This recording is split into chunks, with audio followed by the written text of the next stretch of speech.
Good evening and welcome to Thursdays with NAMI.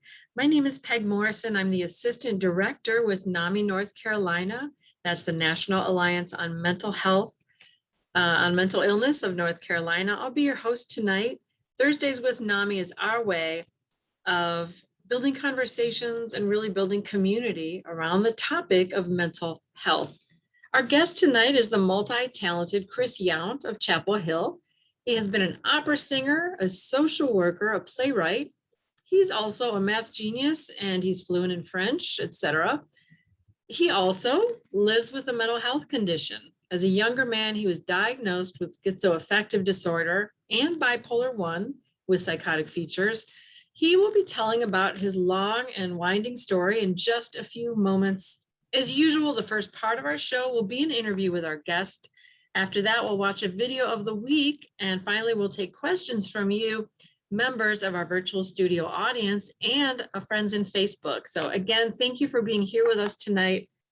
I'm going to start out by sharing a word with our sponsors. Thursdays with NAMI is funded in part by the North Carolina Department of Health and Human Services, Division of Mental Health, Developmental Disabilities, and Substance Abuse Services through the Federal Community Mental Health Block Grant Fund. We really do appreciate their guidance and support. They're always there for us. And moving right along, I'm very pleased to introduce Chris Yount. He's currently retired. He's recently published a play called Color Me. It's about mental health and creativity. Welcome, Chris. Hello, thank you so much for having me. You bet. So we'll just jump right in with our questions. We always like to know the background of our guests and what brought you here to us tonight. What's your story in a nutshell, Chris? Well, I am 54 years old. I was born in New York City, grew up in Chapel Hill. I had a very happy childhood. I didn't start having trouble until I was a sophomore in high school. I was doing very well in school. I was doing very well with extracurricular activities. I did a lot of theater. I did a lot of musical shows in high school. I did a lot of swimming. I swam competitively. I was in the French club. I was in the math club. You were busy. I was the Boy Scout. I was a Life Scout. I quit because of theater. I quit Scouts at Life. I didn't make Eagle, but I really enjoyed scouting. Even though I was doing very well in school and I was very successful on paper, I was very depressed. Yeah. And for me, depression was the prodromal phase of my long-term illness. And prodromal means that sort of early precipitating phase, correct? Right. It's the psychiatric term for the initial phase of an illness like schizophrenia or schizoaffective disorder, or perhaps bipolar disorder. I met a woman the other night on MHA Central Carolina's Zoom meeting, coffee and conversation. She started off depressed, and she's ultimately diagnosed as bipolar 2 because she had some manic phases, shopping, spending money, and other manic behavior. So I started off with depression in my sophomore year of high school, but I was doing so well, it really didn't make sense to be depressed. I was pretty social. I had girlfriends. I was around theater people a lot. Yeah. I was the lead in 2 school shows, King Arthur and Camelot, my sophomore year, and Daddy Warbucks and Annie my junior year. And I was a lead character in a play my director wrote at Chapel Hill High my senior year. Did you shave all your hair? I'm sorry? Did you shave all your hair for the Warbucks? I did not. I did not shave my head. I could have, though. I was going to go to Y Nationals that year, too, so I could have shaved my head. But I was too chicken to do so. I did it with a full head of hair. That was junior year. And even though I did well in school, I just was not happy. I was very sullen, Mm. and I was happy to do well in school. I wasn't really competitive with other people. I was more competitive with myself. I knew I was intelligent and I wanted to do the best I could. So I graduated with a 4.0 valedictorian with 4 other people in Wow. my class of 85. And since I placed in the top 10 of the North Carolina maths competition, I got scholarships to both Duke and UNC. Mm. I applied to Yale early action. I was going to go to Yale, but since I got money to go to Duke, I changed my mind at the last minute and I went to Duke. And I entered as a sophomore because of all the AP classes I took. Mhm. And Peg, you can see it on my Duke transcript. I crashed in college. Mm. I started off in the sophomore class, ranked with the sophomore class because of all the AP Chem, AP English, AP French, AP Math, AP Bio. So I had a year's worth of coursework behind me already for my pre-med focus.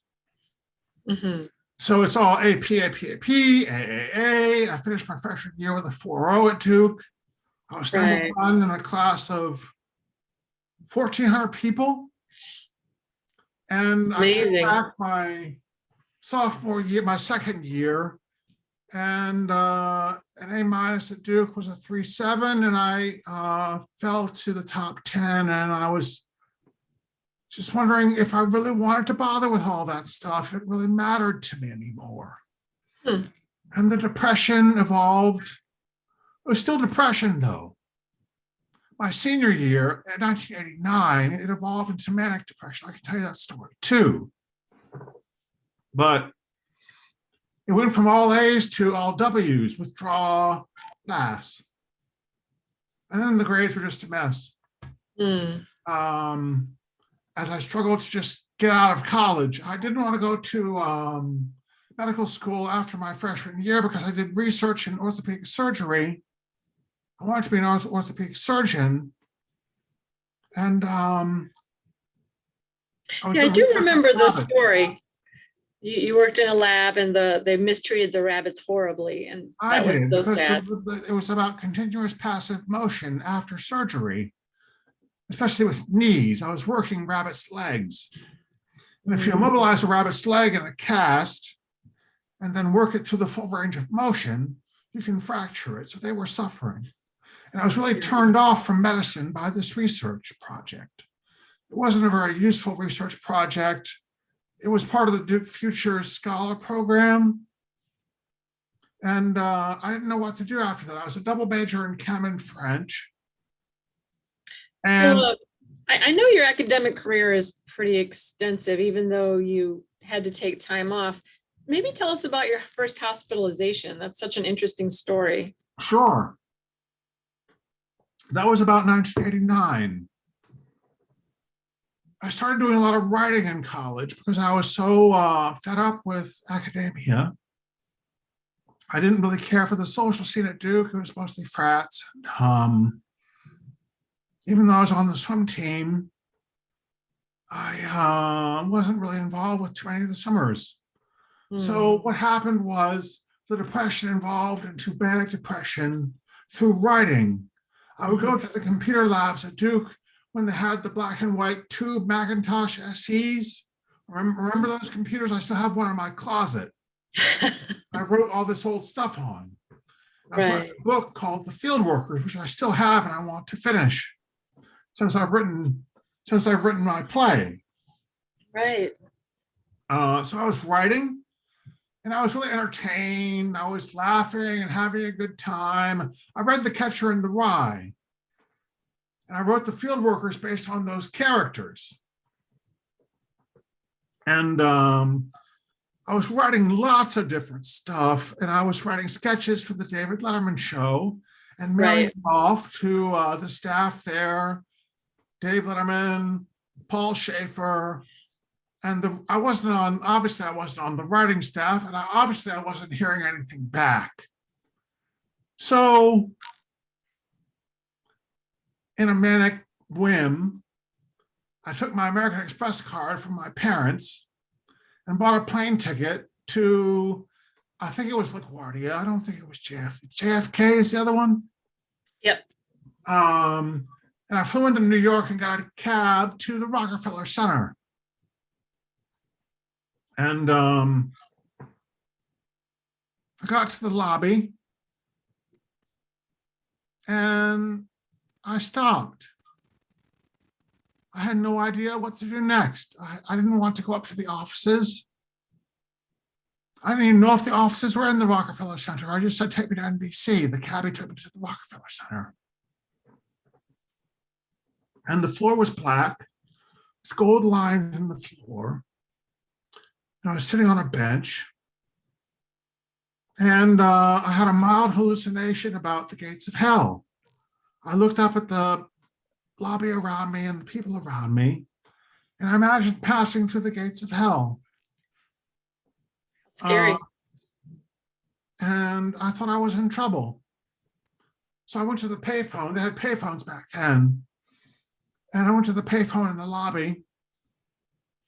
And I might have called my mother. I might have called 911. I might have done both.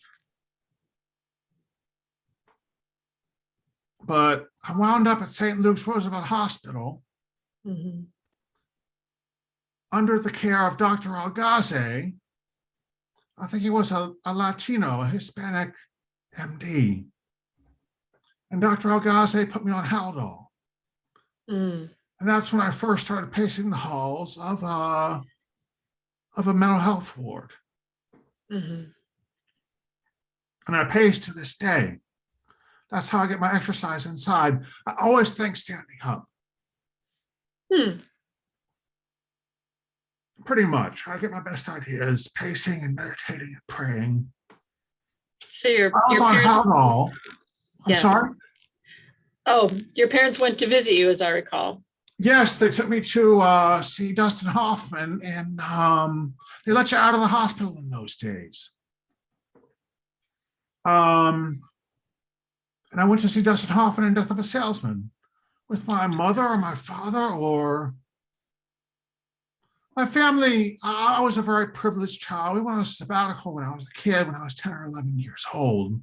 That was my loss of innocence. Really, at 11, I was burned with scalding water. That's why I worked at the burn center when I was a social worker. We'll talk about that later. My. Anyway, my parents would fly back and forth to New York. I was in the hospital at St. Luke's Roosevelt for at least a month or two, maybe. They kept you in the hospital for longer periods of time back then. Gotcha. They try to get you out now. You sure do. So Dr. Algaze was concerned for me. He was concerned that I wouldn't wear a coat out in the cold. It was the fall, I think. The colder months of the year. In New York, that can get pretty cold. Sure. So when I went out with my parents when they visited, I just wasn't in touch. I was always a spacey kid. I got the Space Award in my AP English class. You know, remember Space by James Michener? Oh, right. He wrote a lot of popular novels. Right. So we're kind of segueing into my next question, or maybe we will shortly. You've been through a lot in life. You managed to finish your undergraduate degree, and then you got into theater. And consistently, you've had tough times, but you've also achieved many things. What are you most proud of? My relationship with my mother. We've been through a lot of trying times. I say my father gets number 2 on that one because he's never disclosed to me, he's never opened up about his own problems with mental health. He's been hospitalized before too. He's had trouble with grants and trouble with research and stress. He first had trouble when he had 3 little kids in New York City. I was born in New York. Oh, wow. And I would say the answer to your question is my relationship with my mother, because It's been through so much trial. It's been through so many tribulations. We've been at each other's throats. Okay. We've been, it's a very loving relationship these days. We talk on during the pandemic. That's my routine in the morning. I'm in my robe. I talk to my mom on Skype. She's at her kitchen table having her breakfast. We just talk. I'm here with a glass of water or whatever. I don't drink coffee anymore, but that's our routine. And we're getting along really well these days. It's so important. My parents are responsible. They love me very much. And it's very important to honor that. It's not just a commandment, it's common sense. If you lose your family, that's a serious bridge to be burned. It sure is. I did that. I was homeless for a year. Were you? When my mother and I were at each other's throats, she was drinking heavily. I was very sick. I had just been separated from my wife. My job wasn't going well. I was very sick. And I was very stressed out. I was living in my mother's basement, just like in the movies. And she was very stressed out, and we couldn't live together. So she had me trespassed from the home.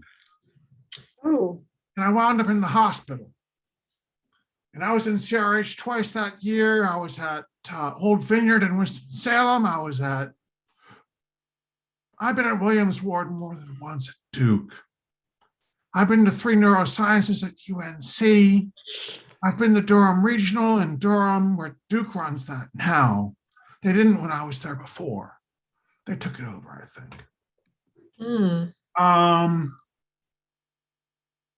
My mother and I love each other very much. And accomplishments are great. Writing a book is great. Getting published is great. Being valedictorian is something to do. I did graduate from Duke after 6 years. And even though I got a lot of bad grades, I got an A in Russian 1 and a D plus in Russian 2. It just shows you how out of touch I was when I got really sick. So all the achievements, all the accomplishments, all the awards, the Rensselaer Medal, I mean, whatever, the North Carolina Mass Scholar standing, it doesn't matter.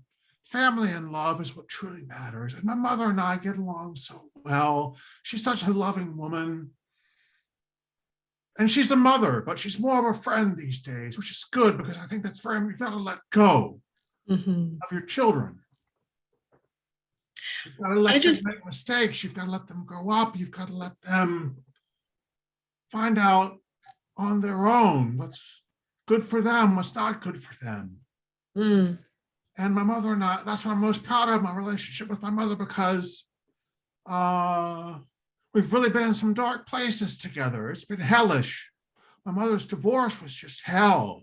I lived at home during that. It was just awful. It was awful. It seemed like it would never end, never end.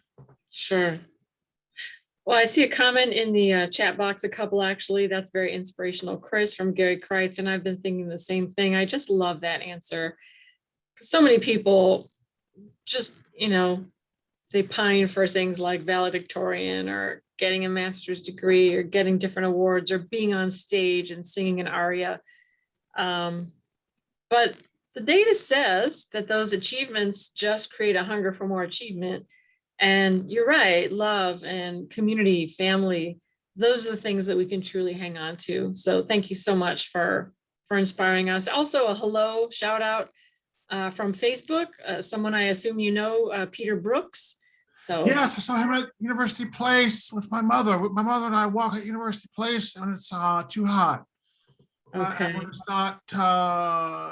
not too many concerns about the Delta variant. Right.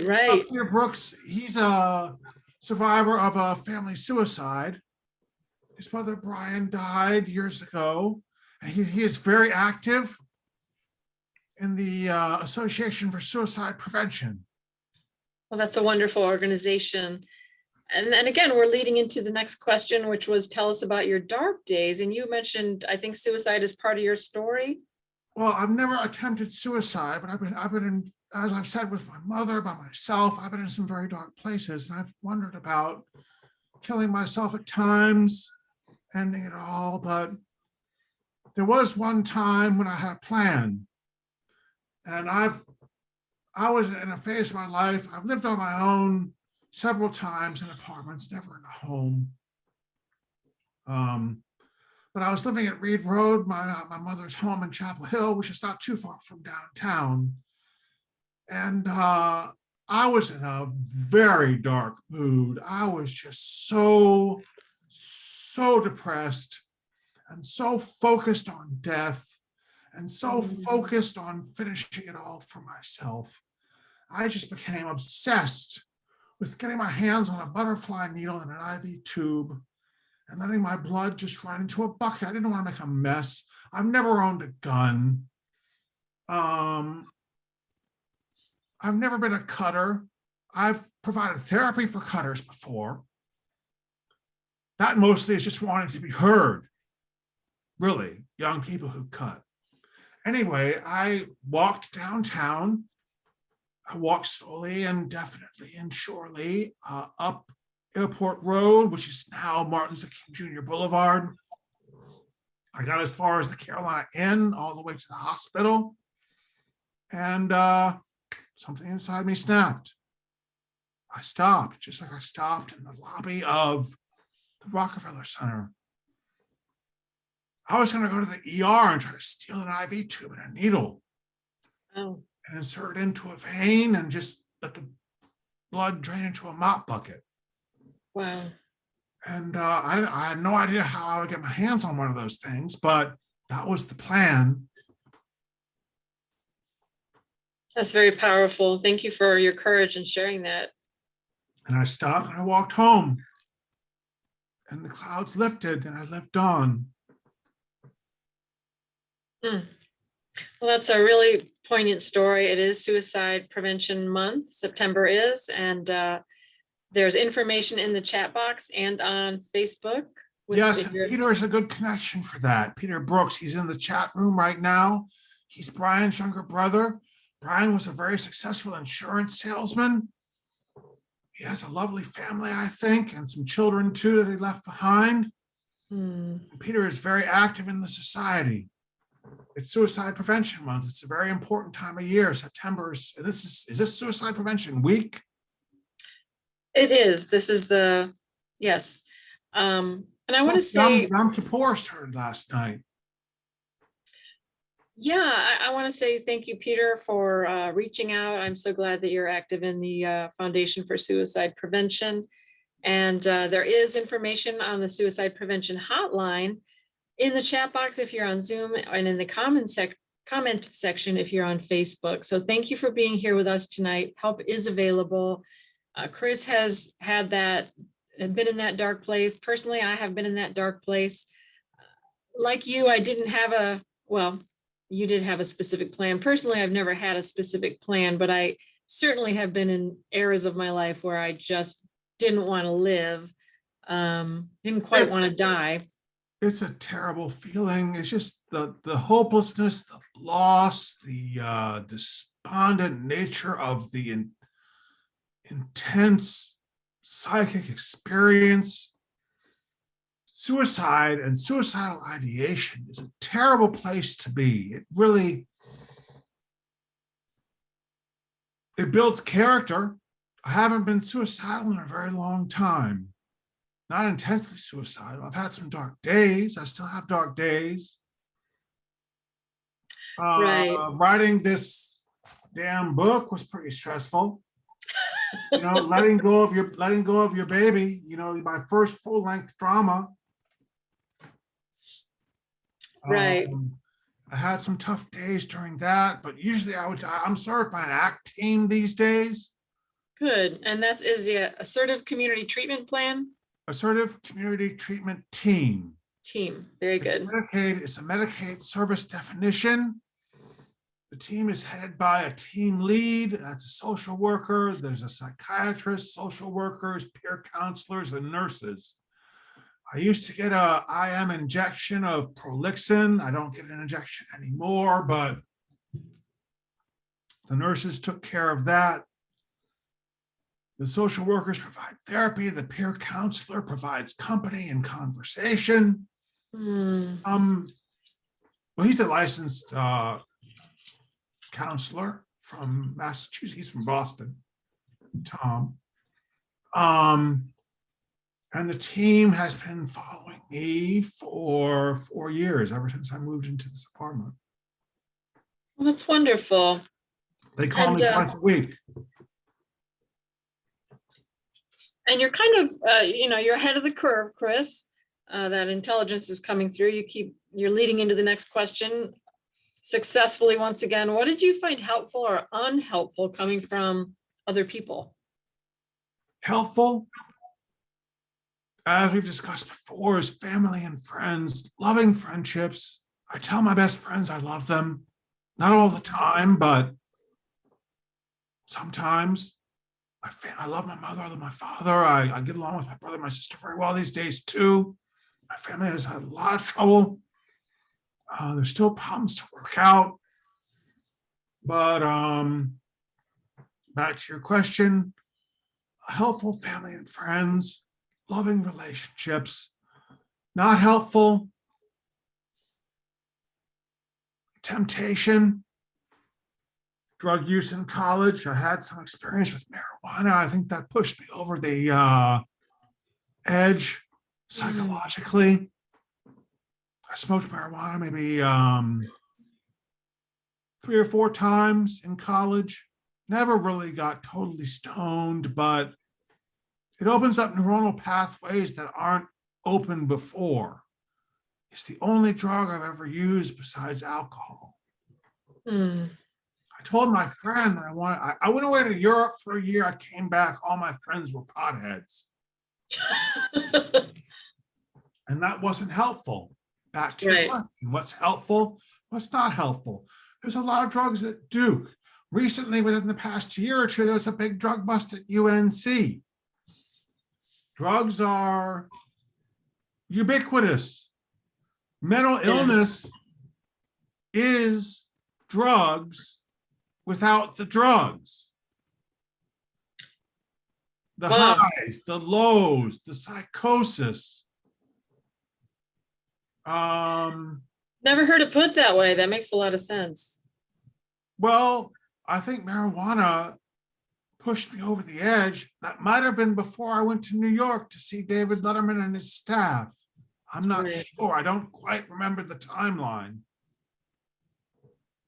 Yeah, well, there's definitely research that marijuana can trigger a psychotic episode if you have a genetic predisposition and you smoke it at the right age, which is what, youth, young adulthood.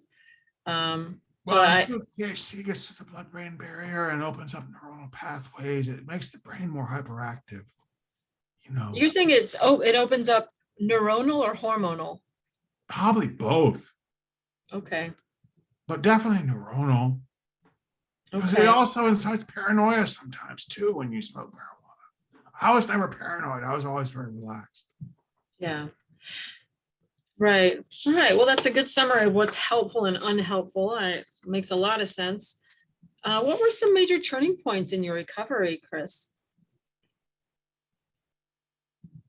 Housing, a check, and good services. In a nutshell, that's the bottom line. Having a place of my own to take care of, to have some self-respect, to have my own bathroom to clean, my own kitchen to clean, my own living room to clean, my own office to clean, my own bedroom to adjust in my bedroom today. It gives you a sense of pride. I live in section housing in an affordable housing complex. It's a nice apartment. It's 900 square. This apartment in Manhattan would cost thousands of dollars a month. It cost me less than 200. Good. Good for you. So housing and a check, turning points. But you currently live in Chapel Hill, correct? I live, I can walk to downtown Carrboro. I live off of 54 on the J bus route. I don't have a car. I walk and ride the bus. Sure. I use Instacart to shop. Right. I walk to my gym. I walk to downtown Carrboro. I walk to Open Eye Cafe. Walk to Coronado, good restaurant nearby. Roman Pizza, the Eternal City. Sounds like some good choices. Tasty. My budget is small, but it works because I have the benefits that I advocated for other people when I was a social worker. Right. I'm getting hungry. Someone wrote in the chat box. That's cute. So, I love your comments about what's helpful in recovery. It's the things that we don't tend to think about necessarily, but those basic needs that can be very hard to achieve if you're struggling. Housing, Social Security, some kind of consistent income, a safety net, services that are effective and helpful. Well, when I was at CRH, they didn't discharge me because I had nowhere to live. What's a CRH? Oh, Central Regional Hospital. Good, thank you. Butner. Umstead, the new Umstead. Okay, right. So, all right, well, moving right along. More, but I didn't quite catch what you said. It's not new anymore, but that was a very terrifying hospitalization for me, not being able to be discharged because I had nowhere to live. Right, and that happens all too often. Slums. I lived in the slumlord complex off Airport Road in the north of town for 6 months before my mother took me back, and we started reconciling. We started talking. We started loving each other better and listening to each other more and hugging each other more and being better friends. When was that? 2014. Okay, so it's fairly recent. That's wonderful. Oh, my marriage, I was married for less than a year. She asked me to leave because she said a very hurtful thing to me. She said, "Chris, I think I married a loser." And I knew we weren't going to make it. That's brutal. My goodness. She was pretty harsh, pretty selfish woman.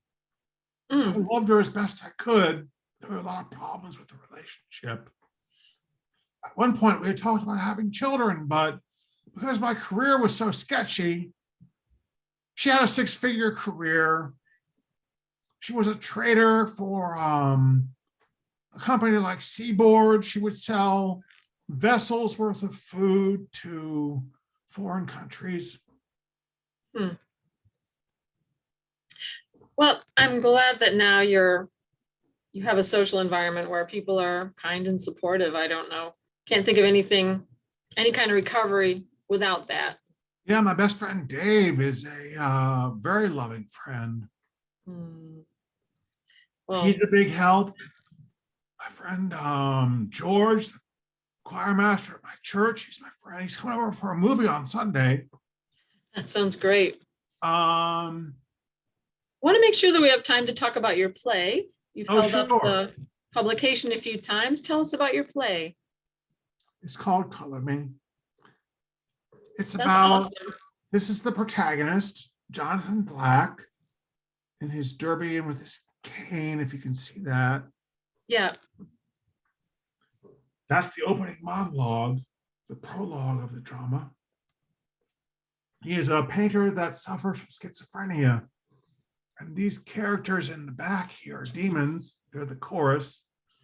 Reed, Odessa, Yvonne, red, orange, yellow, green, Grady, blue, Blaze, indigo, Indy, violet, Violet. That works. They're the Greek chorus of the drama. They play all the other roles and represent his state of mind as he progresses from his prodromal phase of schizophrenia and his first psychotic break. And when he was 12, it was very early onset schizophrenia, Mm. to when he's 30 and an inpatient in Act Two, to when he's out of the hospital and living in subsidized housing like I have, and he meets his soulmate and proposes to her. And he says what? He proposes to his soulmate, Claire of the White Demon. Oh, wow. She represents, they're sort of modeled after Jungian archetypes. Okay. Carl Jung was a disciple of Freud. Right, right. So some of the founding fathers of psychiatry and psychology. Right. I think Freud was addicted to cocaine. I believe you're right. I heard What that do anyway. I'm not sure that's true. I don't know. I think I heard that. So who is the main character based on? Nobody. It was just sort of a scenario that you thought would allow you to make a statement about mental health or tell a story. Right. Jonathan, as he paints, he interacts with the demons and their colors as if they were the paints themselves. When he paints in the show, they dance to percussion. Mm-hmm. Reed, the red demon, is in a red bodysuit. Odessa's in an orange bodysuit. Vaughn, yellow, and so on throughout the spectrum. And then Got there's it. Claire, the white demon, his soulmate, and the black demon, Thunder, is his psychiatrist in Act 2 and 3. Got it. So as he progresses throughout this, in Act 1, he's 12 years old. In Act 2, it's inpatient, he's 30. In Act 3, he's out of the hospital, and he meets Claire at his apartment complex, and he falls in love. She's very aggressive. She's very attracted to him. And it's sort of a playful little scene in his apartment, in the living room of his one-bedroom apartment, the first scene of Act 3. And Claire and Jonathan have just seen a Star Wars episode with Darth Maul. And Right. And where can people buy your book, or the play rather? Is it on Amazon or it's Barnes on and Noble? It's on Amazon. It's on Barnes and Noble. You just Wait. Google. If you Google "color me," a lot of coloring books come up. Oh, It's not gotcha. very well. It's not very highly ranked on Amazon. If you Google my name, John Christopher Yount, Yount, it comes right up. Okay, John Christopher Yount, Yount. So easy to find, I'm sure, if you know how to look and what words to use.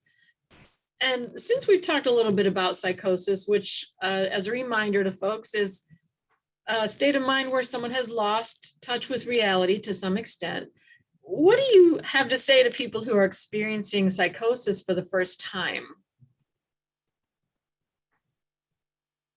Have faith. Hmm. Don't be afraid. Sure. Well, it's going to be scary, but God loves you. Muhammad loves you. Whoever your prophet is, Jesus loves you. Angels love you. Your parents love you. Your family. There's love somewhere. There's always faith, hope, and love. And my first psychotic break was in New York when I was in my early 20s. Mm-hmm. The gates of hell. It's terrifying, but it's a journey. Life is supposed to be a challenge. As I said, people who are drug seeking, people who use drugs to hallucinate, They use drugs to get manic and high. And then they get depressed and they crash. Cocaine, methamphetamine. I was also a certified addiction specialist for a year for one job. So people who are habitual drug users seek the highs and the lows. Well, not the lows. They try to avoid the lows, but they seek the highs that come naturally to mental health consumers. Mania is a very lovely state of mind. Right. Look at Robin Williams on stage. Sure. Poor man, he didn't make it. He lost touch with his inner love. Mm. And what kind of other work did you do as a social worker? I think you mentioned you'd worked with homeless folks, you worked with folks with substance use disorders, addiction. That's right. Volunteering and MSW, LCSW combined was 20 years. I volunteered at the homeless shelter that I was at years later. That's the town hall building. That was the police station, the town hall. Club Nova's there now. Club Nova is a psychosocial rehabilitation facility. So I volunteered at the homeless shelter. I volunteered at Club Nova, went to graduate school, got a job at Club Nova. I worked at Club Nova for 2 years. Right. Communications unit, doing outreach, doing the newsletter, managing my caseload, reporting back to my boss, Karen Dunn, who still works there. She's building a new clubhouse. Psychosocial rehabilitation, the clubhouse model for psychosocial rehabilitation is to give mental health consumers a sense of belonging, a sense of loving friendship at a place where they know they feel welcome. The clubhouse movement is not just a movement, it's an international, well, it's not an industry, it's always nonprofit, but it's a nonprofit industry. There are clubhouses all over the world. That was my first job for 2 years. Right. Yeah, I know for me, I had dark days as well. And finding NAMI and finding peer centers, it's what they called them in Ohio, that meant the world to me. Just finding a place where I could breathe easily again, where I was comfortable in my own skin again, and there was no judgment. That was remarkable. A comment from Diane in the chat box. Chris, you're so well spoken. I agree with that. Thank you, Diane. You said that you volunteered at the homeless shelter where you had stayed for a while. Is that correct? Yes, I volunteered there in the 90s. That's wonderful. I was working the front desk, managing the closet, working in the kitchen some, greeting the residents when they came in, helping them secure their belongings, serving meals a little bit. And you gave back. Well, that I benefited from the same building, the same shelter. I slept on the floor in the kitchen for 5 days, or a week or so, maybe. I'm not sure how long it was. One night I slept in my car in the Harris Teeter North parking lot. And the next day I saw my psychiatrist. He said, "Chris, admit yourself to the hospital." Anyway, I volunteered at the homeless shelter. I volunteered at Club Nova. I worked at Club Nova for 2 years at the communications unit. Then Karen moved me into the kitchen and I became more unhappy there. I didn't want to be a PLCSW and be providing therapy while I was trying to cook food for 45 or 50 people a day. Sure. They serve lunch for $1 there. It might be a little bit more now, but back when I was working in the kitchen and providing psychosocial rehabilitation services to the kitchen volunteers, the members who work in the kitchen. Oh, Jean wow. And Timothy. It was a busy time, but I didn't want to cook food for a living, so I got a job at the Burn Center at UNC. All right. I think we're going to pause right there. We're going to wrap up the interview portion of our show. Before we move to our video of the week, I want to thank some people. A big shout out to those working behind the scenes. The newest chat volunteer from St. Augustine, our work study student, Bria Motley. Welcome, Bria. Hey, Bria. Thank you so much to psychiatric nurse Gail Pruitt on Facebook Live and our executive director, Gary Kreitz, for always being there in the chat box and elsewhere, wherever you need him. Finally, thank you to Chris. Thank you so much for spending your evening with us. And Sure. yeah, so now we do a video of the week. It is a lighthearted moment because we do tend to cover kind of heavier topics here on Thursdays with NAMI. We keep it real, so that's important. And we're going to feature Roxy as a blast from the past. She's a Beagle Hound. She's no longer with us, but she lifts our spirits with her memory and with the videos we still have. Can y'all see that?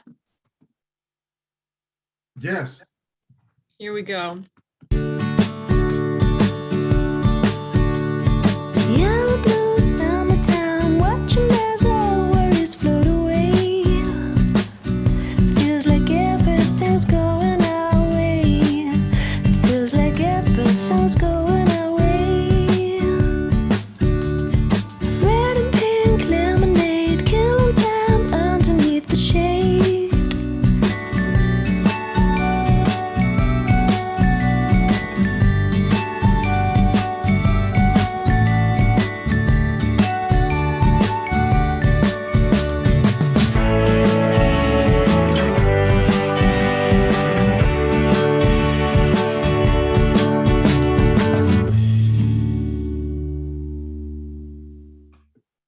All right. How old was she when she passed away? She was 13, almost 13. Yeah, and we miss her Young. much. Yeah. 91. I'm sorry? 91 in human years. That's right. Yeah, she aged very well and got cancer in the fall of last year. We lost her in January, but Was she a she was our therapy girl. dog? I'm sorry? Was she a therapy dog? Oh, she was informally an emotional support animal to me and to everyone in the office, really. So thank you, Diane, who says the video was beautiful. And now we're going to take questions. I see we have quite a few lined up. Oh, before I forget, I want to thank Eddie Simmons, our former volunteer who created that video. Eddie Simmons, he's now working for another nonprofit. Note in the chat box, Roxy was our therapy dog. So forgive me for saying mine. I was way off base there. Little NAMI humor here. Question from someone, is Chapel Hill subsidized housing safe? How do you sign up to move there? There is a 4-year waiting list for my apartment complex. Affordable housing is hard to come by. Housing is very expensive in Chapel Hill. Orange County is a very expensive. I think Charlotte's the most expensive county in the state, maybe, but Orange County, Chapel Hill's pretty expensive. Real estate, rents and real estate's very expensive. I was lucky. I waited a year. I was living with my mother after she took me back in. And I got Section 8 a year after I moved in. Right. It is very, yeah, rent is definitely going to be a big portion of your income in any metropolitan area, I believe. We do have a helpline here at NAMI North Carolina. We're going to have that put in the chat box and on Facebook Live. You can call the NAMI North Carolina helpline from 8:30 to 5 on weekdays, and we can help you find what is available in your area and help you determine what services you might be eligible for wherever you live in North Carolina. I also want to mention, you're right, Chris, everywhere I've lived, there is a long wait list for public housing. You might want to call your Metropolitan Housing Authority wherever you live and just get on the list if there's any chance that you're interested, because it typically does take years, unfortunately. They also asked about safety. Yeah. Well, let me answer that question too, if that's okay. Of course. when I was looking for a place to live and I was trying to choose between Elliott Woods and Chase Park, my peer counselor from Freedom House, the substance abuse recovery center on Martin Luther King Jr. Boulevard,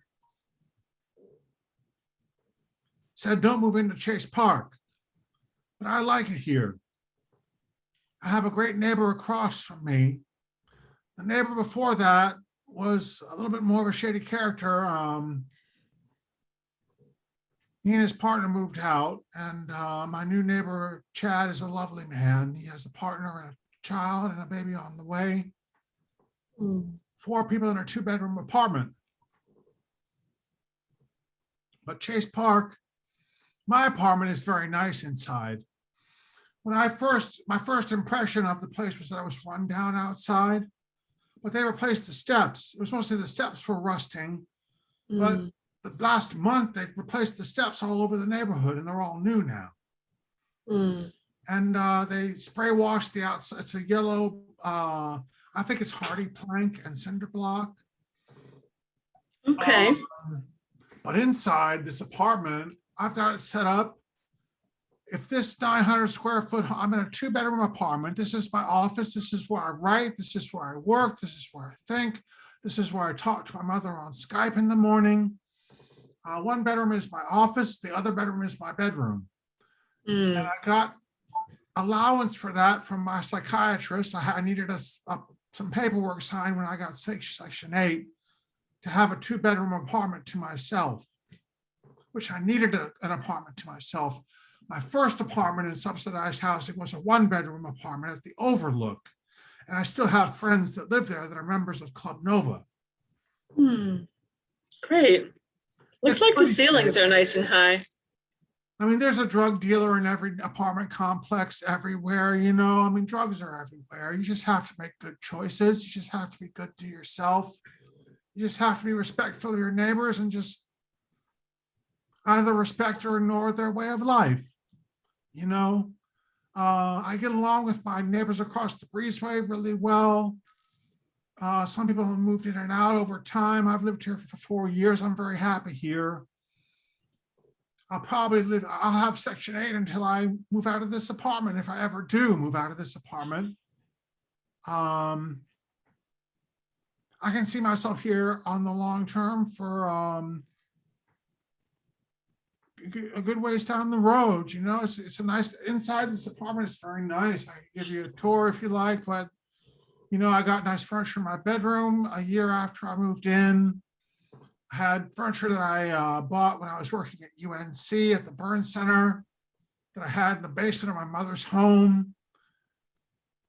I like LL Bean, you know, I have lots of LL Bean furniture. I have this is an LL Bean shirt, you know, I like the outdoors clothes. Well, it looks lovely. I can tell you've done very well with it. And we do have quite a few more questions. So if you don't mind. Oh, sure. Okay, thank you. And it does sound like you feel safe overall then. What is your favorite memory? My favorite memory ever? Getting married came to mind. Oh. Immediately. I was in love. I bet my mother was a very happy young mother. I was a big fat baby. I have a picture of myself as a baby in my brother's arms on my fridge. A happy memory. The happiest happy memories recently, times with Dave, movies, dinners out, walks on Morgan Creek Trail across the highway. There's a nature trail and a meadow across the highway from my apartment complex. Downtown Carborough is a 25-minute walk one way. Morgan Creek Trail is a 5-minute walk the other way. You have to go across you have to be careful. There's no crosswalk at my intersection, so you have to be careful. That's wonderful. It sounds like you're generating some favorite memories these days. So I have a lot to publish. I have a lot of work to do. I'm not very busy, but I'm happy. Yeah. Another one, you said you're an opera singer. Tell us more about that. When I was at Duke, I transitioned from musical theater to studying the standard baritone repertoire of the operatic oeuvre. You know, I was singing a lot of Papageno. I was singing stuff from Mozart, Figaro, auditioned at Juilliard, but I didn't get into the Young Artists program. I auditioned for the Scarlet Pimpernel on Broadway. I've done some semi-professional, well, professional. They don't pay much when you're local. They mostly recruit from New York and Chicago and LA, but I've performed at Raleigh Memorial. I've performed at Lee's McRae professionally one summer. I've performed with the Durham Savoyards. I've done a lot of the Gilbert and Sullivan repertoire. Any chance you'd sing us something now, a cappella? Sure.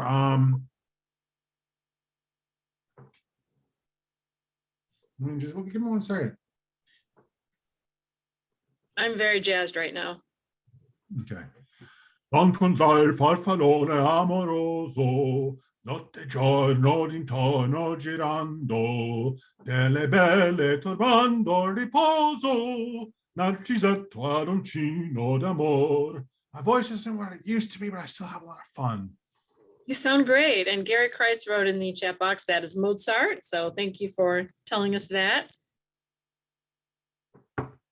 Oh, and your friend. Raspy these days when I talk a lot. I think that sounded wonderful. I wasn't as familiar with it, but I'm eager to hear more. So do you have thank you for that. Do you have a favorite quote or affirmation? This is another question from Diane. Descartes was the mathematician who invented the Cartesian coordinates. And he said, je pense donc je suis. I think, therefore I am. I like to say, je crois donc je suis. I believe, therefore I am. Meaning having faith, being spiritual, believing in something more important than yourself.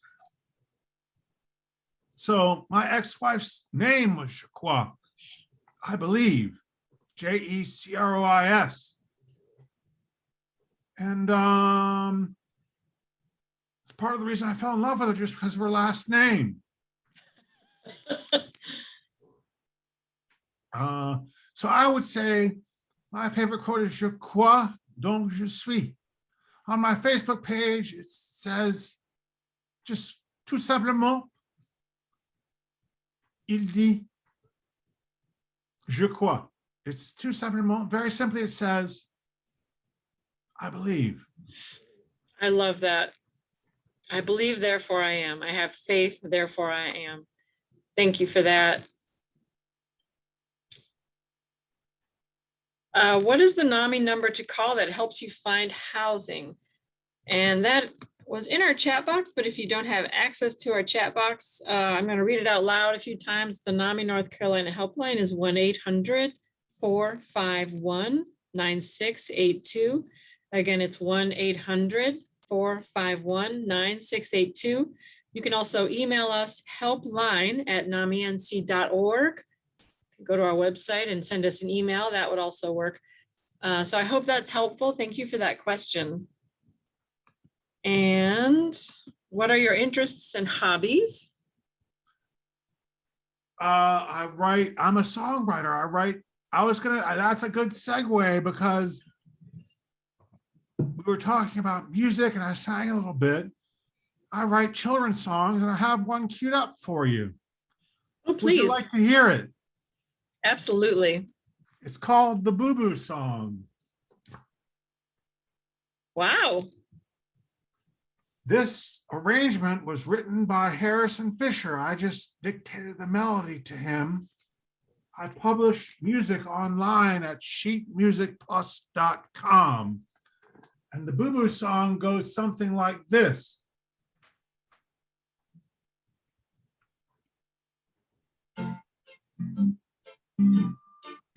Well, I can hear you boo-hoo, 'cause you got a boo-hoo. But mommy can make you feel better. Say you were climbing up a tree and you fell and scraped your knee, and that can happen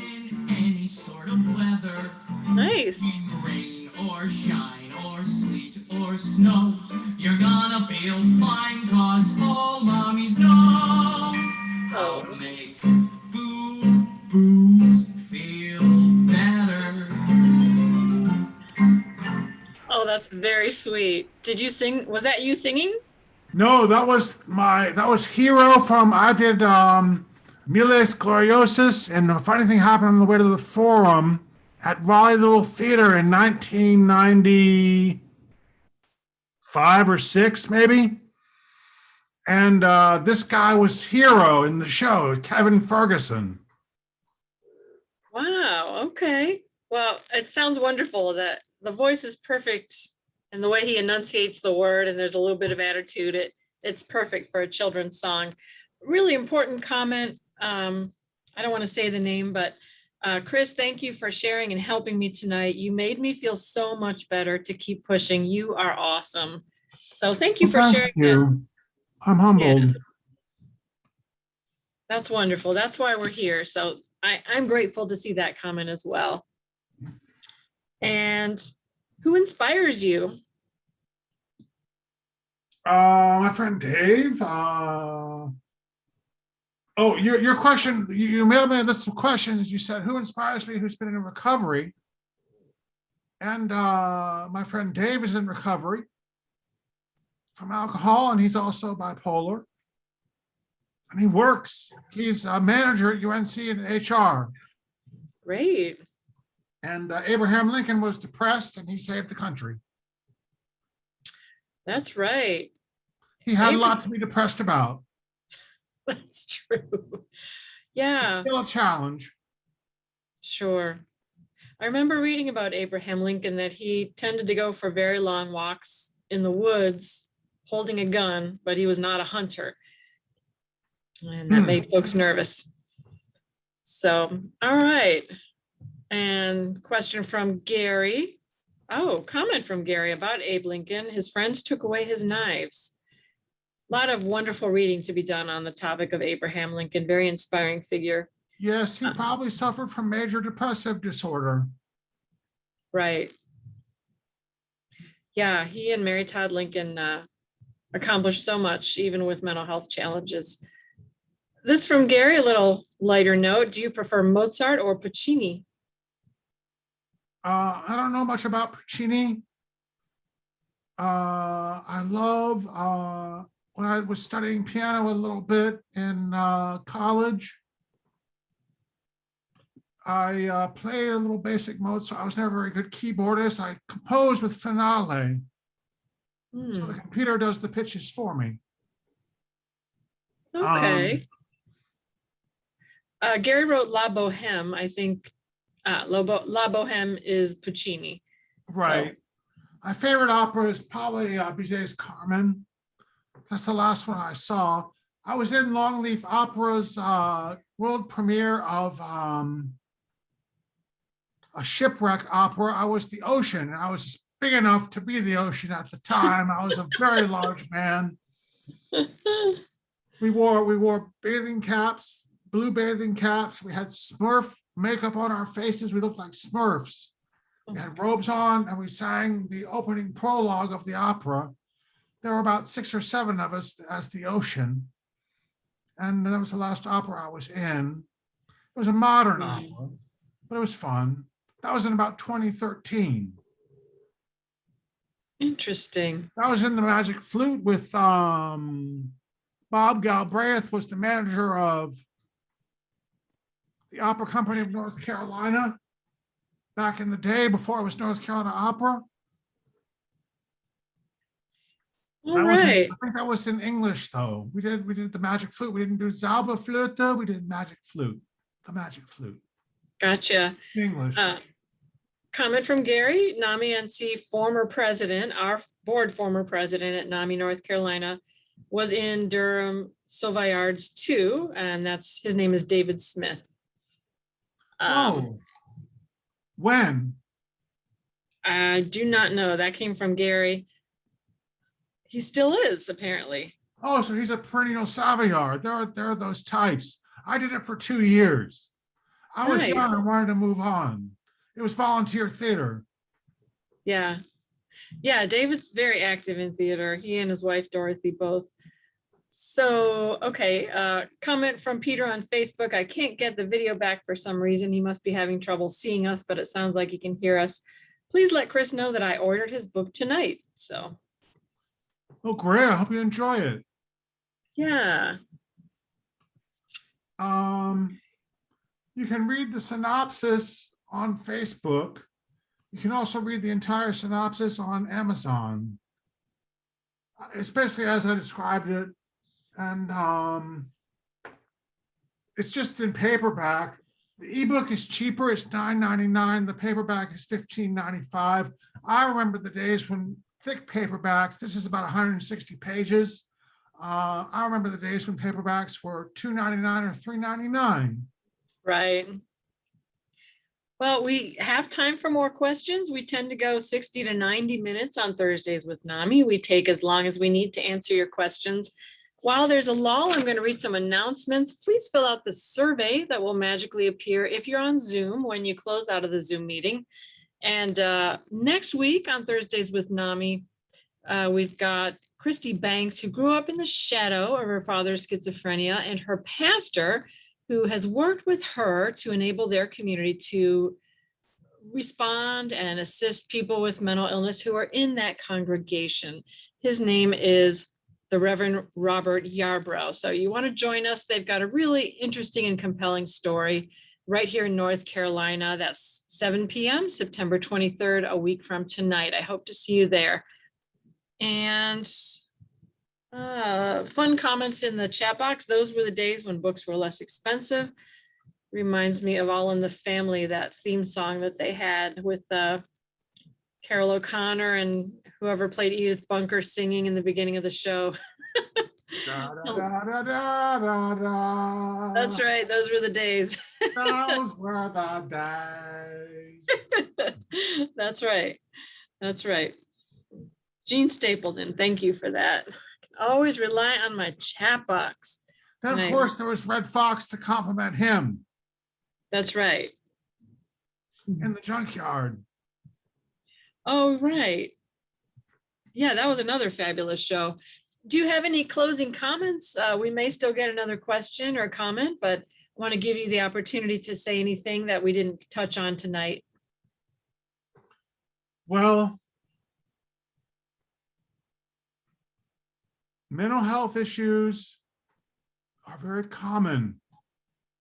Stigma really is very unfortunate because, as I said, being a mental health consumer is like being on drugs without the drugs. You have to love yourself. You have to be good to yourself, care for yourself. There's always hope.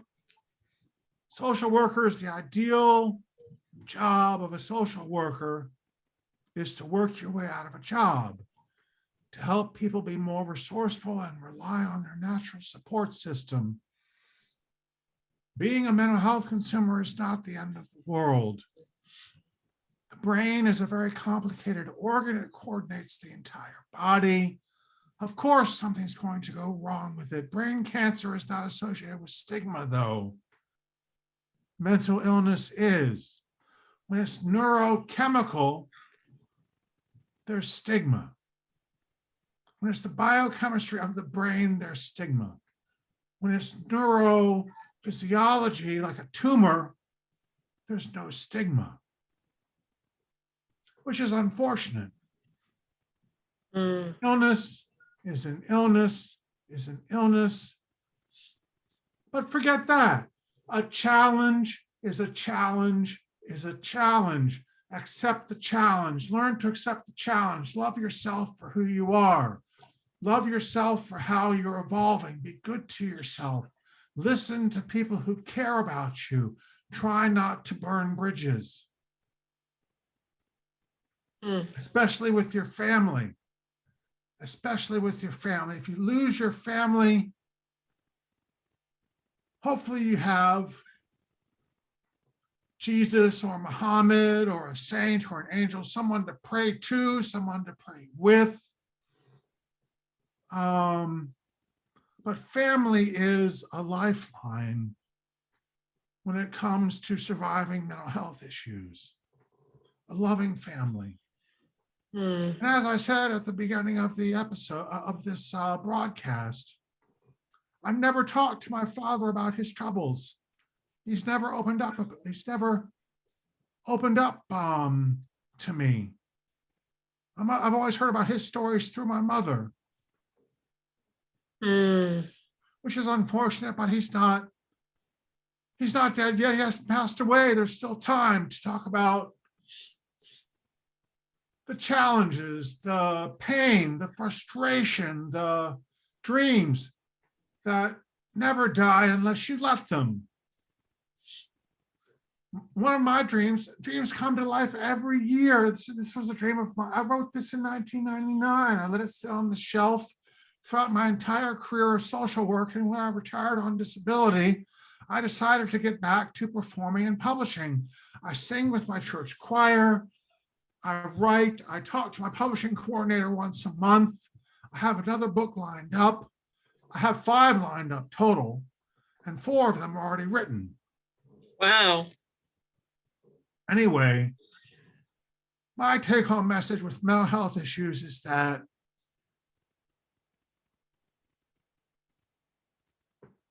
it's a blessing because it's a worthy challenge and it can be overcome.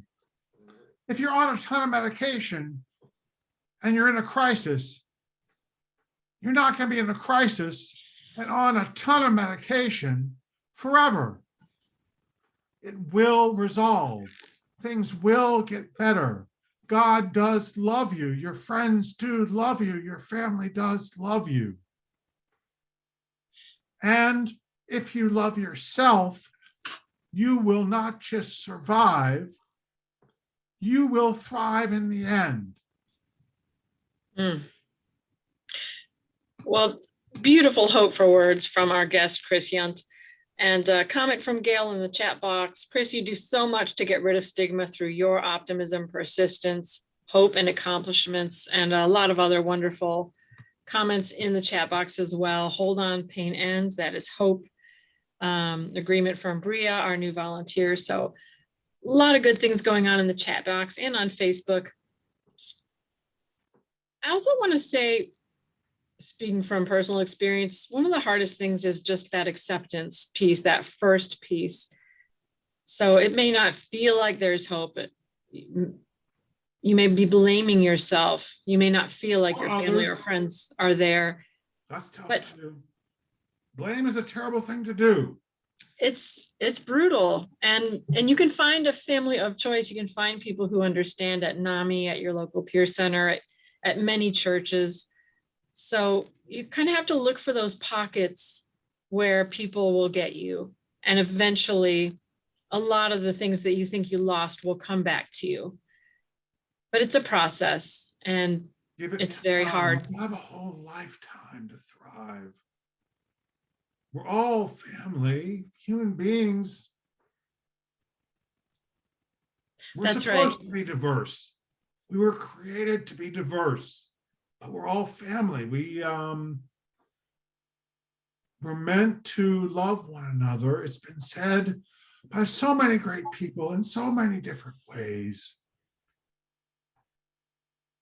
And that is the ultimate hope, is to, if you lose your family of origin, find your family of choice and nurture that love as best you can. Absolutely. And eventually we all lose our family of origin. People die. That happens. And the people, a story comes to mind for me. I was in my 2nd or 3rd year at Kent State, and a friend of mine from high school came to visit, and she had been quirky. I was a quirky. We were both sort of creative high school students, and we talked a lot. And when she came to visit me at Kent State, she was trembling and something was different. And I was really put off. I was scared. Literally, I was afraid. And she told me that she'd been diagnosed with schizophrenia and that she would take meds, and the meds were causing this tremor. And I just wasn't, I probably on some level knew I was going to have my own mental health challenges. I certainly didn't mean to be unkind to her, but I was afraid, and I know I wasn't very friendly, and she didn't stay for that visit for very long. So maybe try to remember that people are probably doing the best they can, even if it's kind of a crappy best. People do what they know, and we don't always know that much. So, and as Chris said, I love, we love you. We're here for you. NAMI gets it. Peer centers get it. A lot of I know people get NAMI it. gets it, MHA gets it, the clubhouse movement gets it, family members get it. Sometimes it's tough, but learn to stick together through the tough times. It's not easy. Life wasn't meant to be easy. People want the easy road, the easy buck maybe, but if you invest in yourself, you invest in the hard times, you will be a stronger, more resilient, happier person in the long run. You will appreciate your blessings more.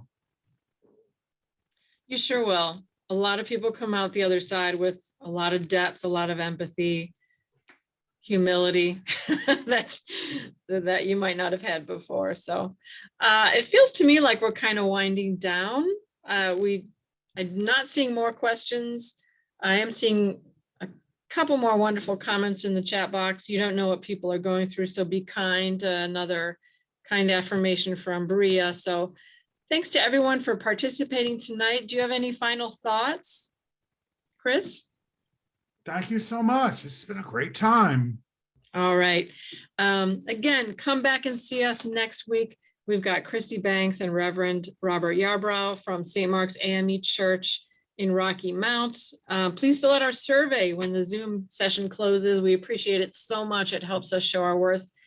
And again, thank you, Chris, for your wonderful story. It's been a real pleasure getting to know you. I hope we keep in touch. Sure. Thank you so much, everybody. All right. Good night, everyone. Bye-bye.